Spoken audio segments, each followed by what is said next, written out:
वहीं यूपी के सीएम योगी आदित्यनाथ ने पीएम मोदी का काम आसान कर दिया है। मोदी के संसदीय क्षेत्र वाराणसी में योगी ने ऐसा काम किया जिसकी चर्चा पूरे देश में हो रही है। बनारस में योगी ने भूमाफिया पर 4500 करोड़ रुपए की स्ट्राइक की है।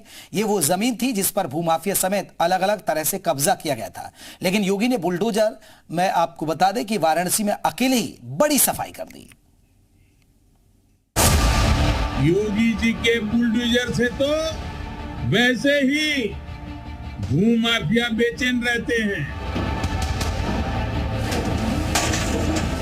देखो विकास भी कराएंगे, लेकिन बुलडोजर रुकेगा नहीं। माफिया क्यों पर बुलडोजर चलता रहेगा।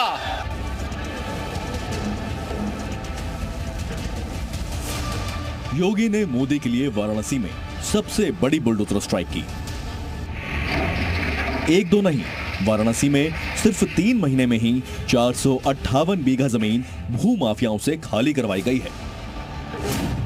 योगी के सिस्टम ने बुलडोजर चलाकर और कई जगहों पर बुलडोजर के बिना ही सरकारी जमीन से कब्जा हटवाया। बिना परमिशन के कब्रिस्तान की जमीन पर प्लॉट काटने वालों को सबक सिखाया।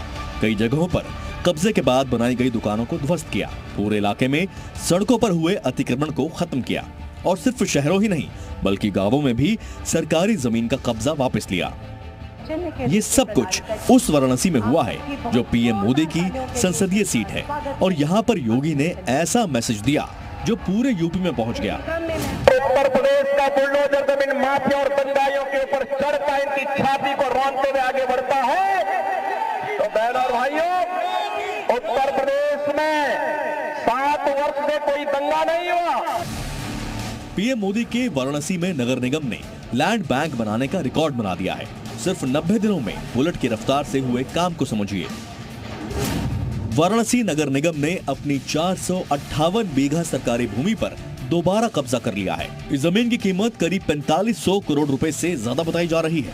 नगर निगम को जमीन पर कब्जा वापस लेने के लिए भू माफिया के विरोध का भी सामना करना पड़ा, पर नगर निगम ने अब जमीन की मापी करवाकर अवैध कब्जे को गिरा दिया है। अब ये कीमती सरकारी जमीन पत्थर के पिलर और कंटीले तारों से घेर कर सुरक्षित बना दी गई है, जिसे अब दूसरे कामों में इस्तेमाल किया जाएगा। माननीय मुख्यमंत्री जी का जो ड्रीम प्रोजेक्ट है, बिल्कुल हम लोग उसी पद चिन्हों पे चलते हुए अभी तक हम लोगों ने करीब 1200 से ऊपर बीघे की जमीन हम लोगों ने चिन्हित कर लिया है, और चिन्हित करके और बाकायदे उस पर अगर हम लोग उस पर कब्जा लेने की कार्रवाई कर रहे हैं। लगभग 500 बीघे हम लोगों ने कब्जा कर लिया है, 450 से 500 बीघे कब्जा कर लिया है। योगी सरकार ने जो जमीन कब्जा की है, अब उस पर सरकार नए प्रोजेक्ट लॉन्च कर पाएगी। कई जगहों पर अतिक्रमण खत्म होने के बाद सड़क और बाकी कामों के लिए एक्स्ट्रा जमीन मिल गई है, यानी वाराणसी की जनता को डबल फायदा हो गया। ये तो बड़ी खुशी की बात है कि जो फालतू की जमीनें नगर निगम की पड़ी थी और लोगों ने कब्जा किया था, अगर उसको घर वापसी कराई है, जिसको लोगों ने कब्जा कर रखा है, चाहे वो बड़ा व्यक्ति हो, चाहे छोटा व्यक्ति हो, चाहे किसी भी प्रकार का हो, तो वो उससे जो है उसको मुक्त करा करके वो समाज के लोगों के लिए उसको जो अच्छी बात है। ये जो जमीन कब्जा मुक्त कराए गए हैं वो आम जनमानस के हित के लिए प्रयोग होना चाहिए। सरकार को आम जनमानस के लिए जो मूलभूत सुविधाएं हैं उसके प्रयोग में कार्यरत रह के कार्य करना चाहिए। और योगी जिस स्पीड से ये काम करवाते हैं, उनके बुलडोजर एक्शन की तारीफ कई बार खुद प्रधानमंत्री मोदी भी कर चुके हैं। जो लोग योगी जी की पहचान सिर्फ बुलडोजर से करते रहते हैं, मैं उनकी जरा आंखें खोलना चाहता हूं, उनकी आंखें खोलना चाहता हूं। उत्तर प्रदेश में आजादी के बाद जितना औद्योगिक विकास नहीं हुआ वो अकेले योगी जी के कालखंड में हुआ है।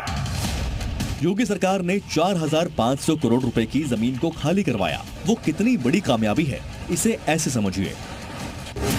प्रयागराज महाकुंभ में 45 करोड़ से ज्यादा श्रद्धालुओं के आने का अनुमान है, और इस 45 दिनों के कार्यक्रम में करीब 6500 करोड़ रुपए खर्च होंगे, जबकि योगी ने अकेले भू माफिया के कब्जे से ही 4500 करोड़ की जमीन निकलवा ली।